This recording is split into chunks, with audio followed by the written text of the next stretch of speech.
All right. So my name is Sheila Rucki. I'm a professor of political science in the Department of Political Science at MSU Denver. And we are introducing today a revisioning of the Golda Meir Speaker Series. For over 30 years, MSU Denver has supported the Golda Meir Speaker Series, bringing in people from the world of politics and arts and entertainment and culture.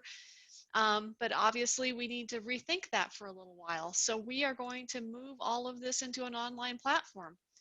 Our first guest for our new online platform is someone you probably know. His name is Dr. Robert Preuhs, and he's the chair of the Political Science Department. And I would like to thank him very much for agreeing to do this. Hi, Rob. Hi, how are you doing, Sheila? Thanks for having me. I'm doing well. How are you doing? I'm doing pretty well. I'm in my basement, as families share offices, or I don't get to share the office, but I've been allocated to the basement. So it's fine. It's a little chilly. Doing well otherwise. Well, at least you're in the house, right? You could That's right. be much worse. Yeah. So for people who don't know you, for students who don't know you, you were elected to be the chair of the Political Science Department last summer. What's it been like to take over this department? Yeah, so it was new actually to me, of course, and we've had the same chair, Professor Hazan, for 18 years. So it was a big change, not just for me, but I think for a lot of the folks at the MSU Denver community, and certainly for a lot of students as well. It's been good, actually, generally, and interesting in a number of ways. I think in terms of the newness of it, we all have some sense, faculty, and I know all of us well. We have some sense of ownership in the department. I think once you become chair, you start to realize that you're the point person, not just for students, but also for the administration. So there seems to be a broader sense that not just are you a part of the department, but also representing the department throughout. And that goes from administrative side to student engagement to trying to think about curriculum, all of these kind of things. So it's been a good but busy transition, definitely. So what kind of things have you learned about our students in this new role? I've learned a lot of things, actually. I think in prior to, of course, the whole COVID pandemic, which we can talk about a little bit later, I've learned that our students are incredibly active. We have students that are running student organizations, that are working in internships, that are balancing a 4 or 5 course load, jobs, and actually, producing really interesting research, going to conferences, applying for law schools or graduate schools and getting in and doing just fantastic stuff around the community. So those are the kind of things that I used to see in glimpses with students that I would interact with one-on-one. But as chair, I get to see how fantastic our students are all around. And I hear it from not just our students who are giving me updates here and there, but also from administration and faculty that are all really impressed and eager to kind of note just how good our students are. Yeah, and it's been a struggle. I've been actually really impressed with how engaged my students have remained through this, because it'd be really easy just to check out. Right. Well, you inspired me, actually, because I had intended to mostly, in terms of this transition, really kind of put a lecture online, let it go, get through the semester. And I figured that would actually be easier for the students. They wouldn't have to check in at a particular time. But actually, it was the interviews that you had when we had our job search. And the students were there, and they seemed engaged, and they were looking forward to it. So I sent out feelers to my students, and it was clear that a lot of them actually wanted to, and a few of them contacted me out of the blue, saying, it'd be nice just to have some contact. So I've been trying to do that once a week, just to have a Q&A session and touch base. But I think they're doing pretty well for the most part. I hope. I mean, I'm sure there's some struggles, and we don't want to undermine that. But for the most part, hats off to our students, definitely. Yeah, absolutely.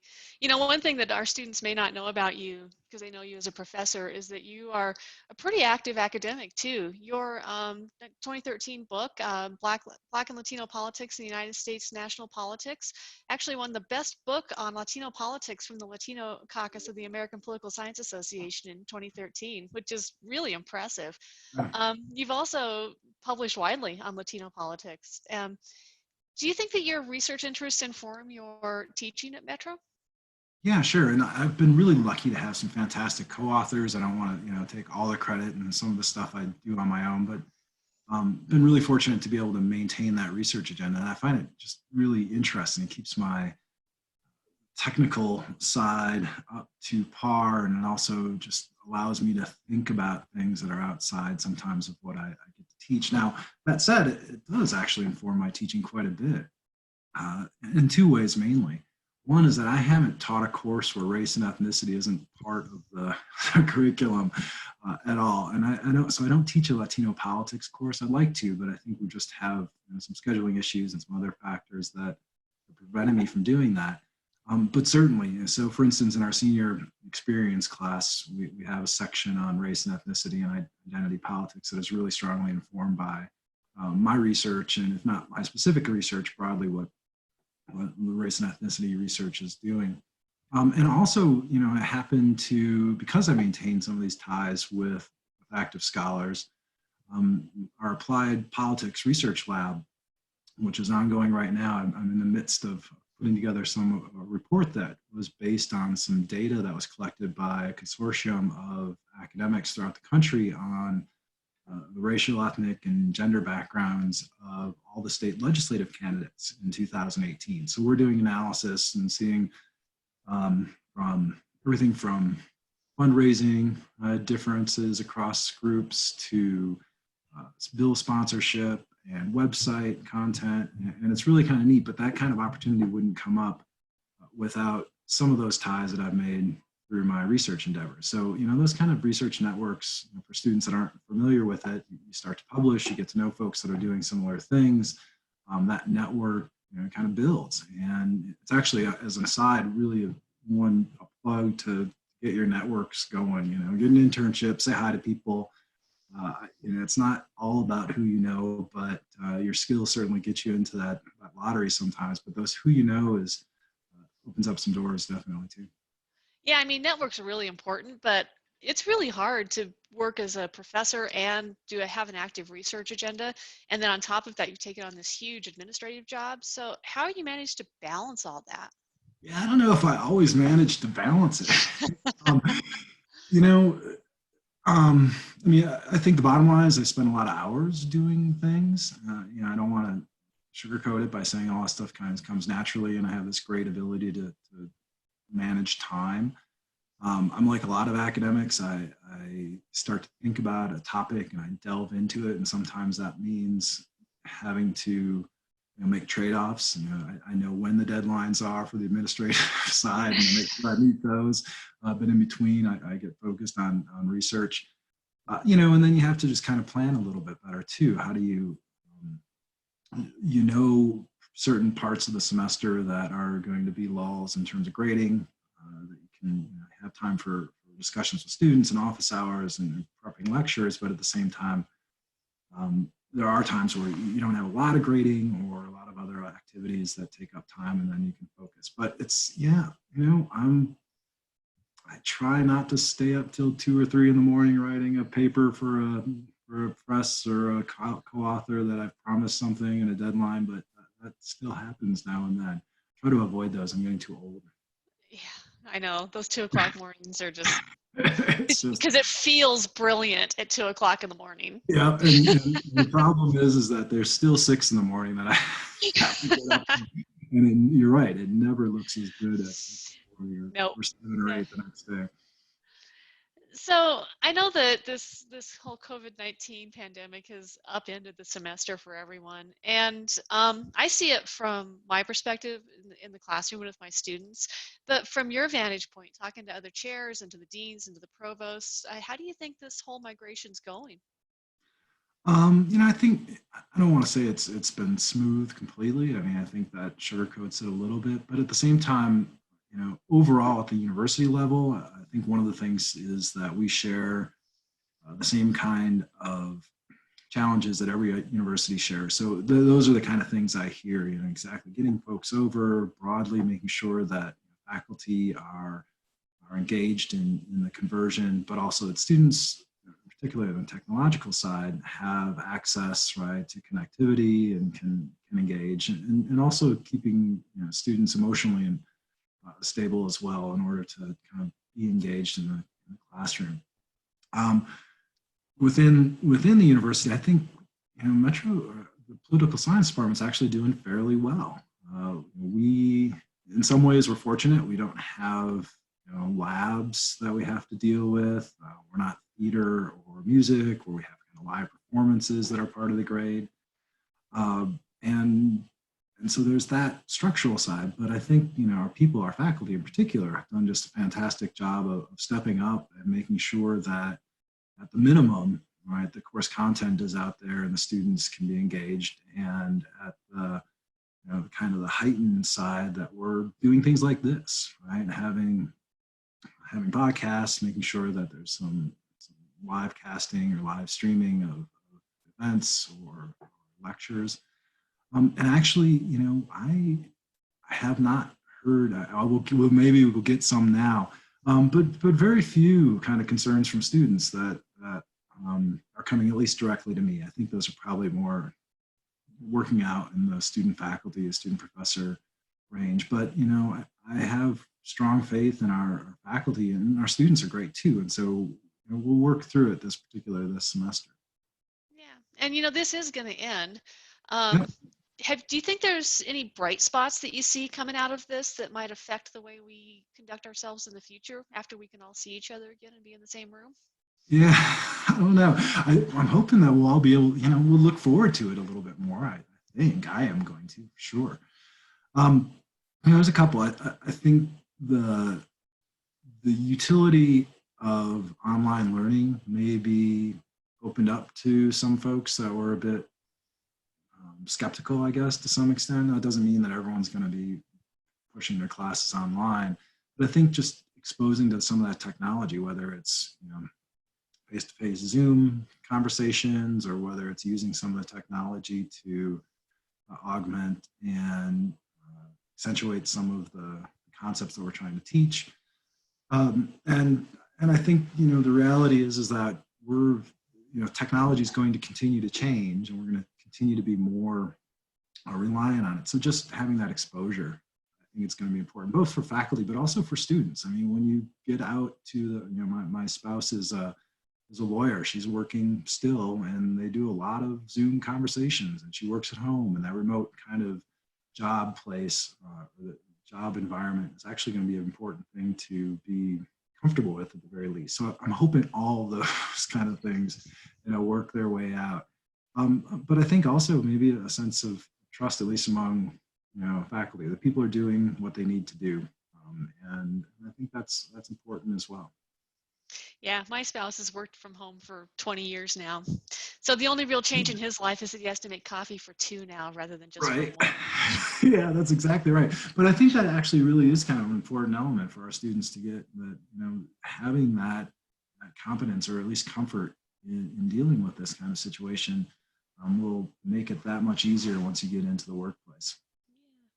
Have you learned anything about yourself having to work remotely all the time? Like you and I are both sort of office people. We're in the office a lot, and I am. now we're not. So Have what have you you learned? learned? Yeah. I've learned that pants are optional. Yes, that's right. Pants are optional. I am wearing pants. Just so my nose. Um, I think if anything, it underscored that I was an office person.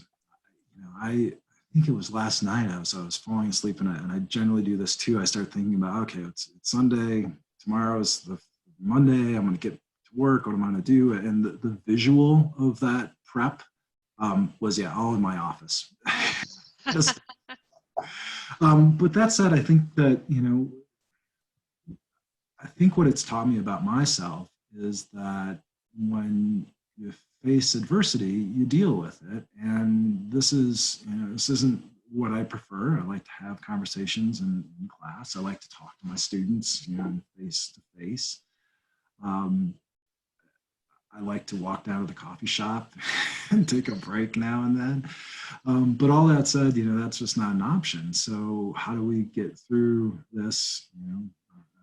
Temporary, it's going to be temporary, but just how long, we're not sure. How do we get through this, and can you deal with it? And so, yeah, I learned Microsoft Teams. I downloaded Zoom. I've, managed to make sure that I'm available throughout the day for students and for administration and everybody else that needs to contact me. And it takes up, I actually think it takes more time doing this than it used to. But at the same time, I think it'll be rewarding down the line. There's a few, these tricks like this I'm going to reach out to Zoom conversations. These are things that I hadn't thought about just because I prefer the phone or in person, but at the same time, they're adequate substitutes. Yeah, at least so far. Yeah, so far. Yeah. So, do you have any messages you'd like to get out for our students? Anything that you'd like to say to them? So once a week, I try to send out an email, and I did just last week to our students, giving them a sense of what are the opportunities and the internships and speaker series and these types of things. And I received pretty good feedback from that, and I appreciate that. By the way, I like to know that that's useful. What it reminds me is that our students have been really engaged in both their education as well as all these opportunities outside of campus. And I guess my message to students is that this semester, in summer or maybe going forward, we're not sure exactly how far, but this academic experience is shared throughout the country and to some extent throughout the world. So you're not alone, that the students and academics and employers and all these folks understand where we're coming from, but also that you should relish in the fact that you are engaged. Take the opportunity to understand not just what's going on here in Colorado or with your education, but also nationally. I mean, these are really interesting times from a political science perspective. I hate to be this objective observer and overlook some of the real kind of emotional and physical and health concerns that we have and economic concerns that we have. But everything from collective behavior to federalism, and which is the most reasonable level of government to engage in this type of crisis, to political polarization, to racial and ethnic politics, to digital divides. I mean, all kinds of really, really important elements are going on right now. And I think it's a really great learning opportunity, particularly for a political scientist, to say, look, how does this all work? And maybe understand a little bit more about the governmental process and political behavior. Yeah, I mean, I think these are trying times, but one thing, Danny Roderick in his book says that one of the most important things about social science is that we learn how to use multiple frames to pull out different lessons. And I think that the frame of our personal experience is really important, but I also think that the sort of social sciencey frames can help us not only understand what is happening now, but to think about ways that we can change the world, to make it less unequal, to make the divides less pernicious. Yeah, definitely. And I think those kind of lessons are emerging in some extent. And maybe from a social science perspective, this is, it'll take some time for us to look back and see exactly the data and how this all plays out. But at the same time, some of those really classic questions of governmental authority, one thing that always continues to strike me is the reality that democracies require people to agree to abide by rules for the most part.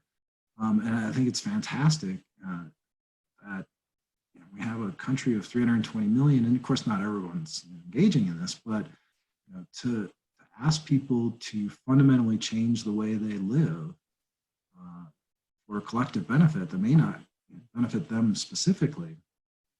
And then to have that actually occur is pretty remarkable. And so how we go about understanding that, what were the elements, who are the deviants, right? All kinds of really interesting questions out Yeah. Yep. Well, Rob, thank you so much for agreeing to talk to me today, and it was lovely seeing you. there. Yeah, it's good to see you too, Sheila. One of these days. All right. Well, you take care of yourself, and yeah, thanks again. You as well. Take care. And yeah, take care. And I'll just remind everyone that we will be doing this periodically, and we will send out announcements about when we have links available so that everyone can participate in the conversation. Fantastic. Thank you. Take care.